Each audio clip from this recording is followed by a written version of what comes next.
ભળવાનો બે વિષય નથી.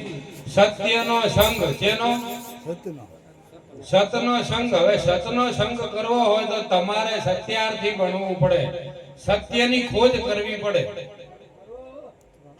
સત સત બધાય કહેતો છે, પણ સત કેવું છે નહીં. સત એટલે શું? સત સત તો આપણે કાયમ નહીં કરતા કે સત્ય એટલે શું, સત્ય એટલે શું. અને છેવટે એમાંથી નેહરી જાય તારે એમ કહે છે કે રામ નામ તો શું સત્ય છે? નામ સત્ય છે કે સત્ય ઈ નામ છે?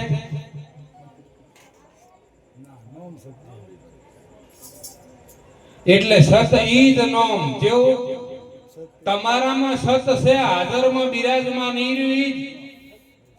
ઈ નામની સદગુરુ શરણે જઈને જો કોઈ પારખ પાડે, સદગુરુ શરણે જઈને કોઈ પારખ પાડે અને એવો ગુરુ મળી જાય જેમ જુગતી આલે એમ પાછી ચીડી ચીડી મુક્તિ આલે. એકલી જુગતી હાટે નહીં મેળાવે એમ પાછો, નકી તો બધા આખા બજારમાં બધા ઈ જ બોસે છે ખરખો. જુગતી ચીડી મુક્તિ, આ જુગતી મુક્તિનો ખેલ છે. જીવનમાંથી મુક્ત થવું હોય, જે વેટાણ છે, જે બંધન વેટાણ છે, એમાંથી છૂટવું હોય તો કોક છૂટી ગયેલા મહાપુરુષ સિવાય મેળ આવતો નથી.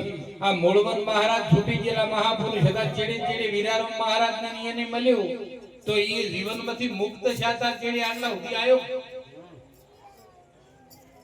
એમ કોકને છૂટવું હોય, કોઈને ના છૂટવું હોય તો હવની મરજી, એમાં કોઈને કોઈ છોડાઈ ના કહેવાય. હું ગમે એટલું બોલું તો મારા લીધે હું એમ ધારું કે મનસિયા છૂટી દઈ, વાત ખોટી પડે. કારણ કે હમે તો કોકને હમે છૂટવું હોય એને આ શબ્દો ગમે. ખાલી વપળવું હોય એમ તો આ થોડુંક ગમે. હકીકતમાં છૂટવું કોઈને નથી. આ તો ખાલી વપળવું અને આનું આ ઈ જ રાખવાનું, બીજા દિન પાછું આનું આ ફેરકાવાનું. છૂટવાની તો વાત છોડો, છૂટવું તો કોઈને ગમતું. કારણ કે માયા બળી મોહિની એના ગાળા છે વદરના. જેવા એના ગાળા છે વદરના. હોકો કે ઓમ તો ખૂબ હલવણા, કઈક છડ્યા ને કઈક પાળા. જો માયામાંથી છૂટવું હોય, માયામાંથી મુક્ત થવું હોય તો સદગુરુ શરણે જઈને સદગુરુ કેય પ્રમાણે તમે તમારા જીવનને જોવાનું ચાલુ કરો. જય ગુરુ. તમે તમારા જીવનને જોવાનું ચાલુ કરો ને તો તમને તમારું સ્ટીરિંગ હાથમાં જડે ને કે કોઈ જડે એવું. તમે બીજા કેસી એમ જીવન જીવશો એટલી ઘડી તમારો કોઈ દાડો ઉદ્ધાર થાય એવું છે જ નહીં. કારણ કે આખો મલક મોને છે. હમણાં કદાચ જાજેલા કરોડોમાં કોક પુરુષોનું જેલો આખું જગત હવે ઓમાંથી એક જણો ઉભો થાય એટલે પેલા બધે અકળ પછાવ થવા માંડે કે ના થવા માંડે. કારણ કે અમે ના જાણી તમે જાણી જાય એકલો આ કોઈ નવાઈની વાત કેવરા અમે શું કરતા હતા હોય. જાગ્રત મહાપુરુષો કરોડોમાં કોક હોય છે. જાગ્રત મહાપુરુષો બધાય નથી હોતા. જાગ્રત હોય છે પણ પ્રકટ કરીને બતાવે એમાં તો પાછા કરોડોમાં કોઈ અનુભવ થાય બધાને. ઈ ન બોલે એના હાટે એવું કોઈ ના સમજી લેતા કે નથી સમજતા એવું. પણ ઈ બીજાને કહી ન શકતા હોય, બીજાને વર્ણવી શકવા સક્ષમ ન હોય એટલું એના તાકાતથી ન ઉપડતું હોય. કારણ કે મના માટે અતિશય ગુરુની કૃપા, મના માટે અતિશય ગુરુની કૃપા. તમે બીજાને જેવું આલો છો એ તમે પાછું આલો. જો પ્રેમ આલતા હશો તો પ્રેમ આવશે. બાકી ધેર વરતું છે ને તો આશાય ના રાખતા કે તમે હમો પ્રેમ ટુકડો આવે. કારણ કે આપણે તો હજી કોકના હમે નરવું આપણી ઓછી ઉપરથી મોણાને ભોન થઈ જાય છે કે હારા વાટ.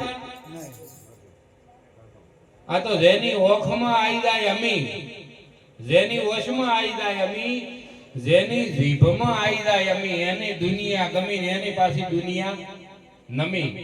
નમે નમે નમે. કારણ મધની મશહૂર હોય ને, મધની મશહૂર ઈરી ગારામ બહેન તોય એમાંથી મતલે. મધની મશહૂર ગારામ બહેન તોય એમાંથી મતલે. હાદી મશહૂર મીઠાઈમાં બહેન તોય એમાંથી ગંદકી લે. કારણ કે એને ઓલું લેવાની ટેવ પડેલી છે. અને હાદી મશહૂર ને મધ જે મધમાખી છે એને મધ સિવાય બીજું કોઈ લેવું ભાવતું એટલે ઓમાંથી નક્કી નહીં ચિયો શું લઈ જાય, ચિયો શું પકડી જાય એનો કોઈ નક્કી અમુકના શીશોડામાં શબ્દ સડી જાય તો સડી જાય, અમુકના શીશોડામાં ના સડે તો ના સડે. કારણ કે તમે વેદો ઓછો, શાસ્ત્ર ઓછો, ગીતા ઓછો, ગમે ઈ ઓછો, તો ઈ શાસ્ત્રમાં સત્યની સમજણ છે, પણ શાસ્ત્ર દ્વારા સત્ય કદી સમજાય એવું. કારણ કે એના માટે શું છે, લખવા વાળો જે શાસ્ત્રી છે ને તમારા ભીતરમાં, લખવા વાળો જે શાસ્ત્રી છે ને ઈ તમારામાં છે. હવે તમે જેટલી ઘડી શાસ્ત્રીની ન જાણો ને એટલી ઘડી શાસ્ત્રની કદી સમજણ નહીં પડે, નહીં પડે નહીં. તમને સત્યની સમજણ ના પડે એટલી ઘડી હજારો વેદ વાંચી નાખો તમે, એકે વેદની સમજણ નહીં પડે. જો સત્યની પ્રાપ્તિ થઈ ગઈ પછી વેદમાં નજર કરશો ને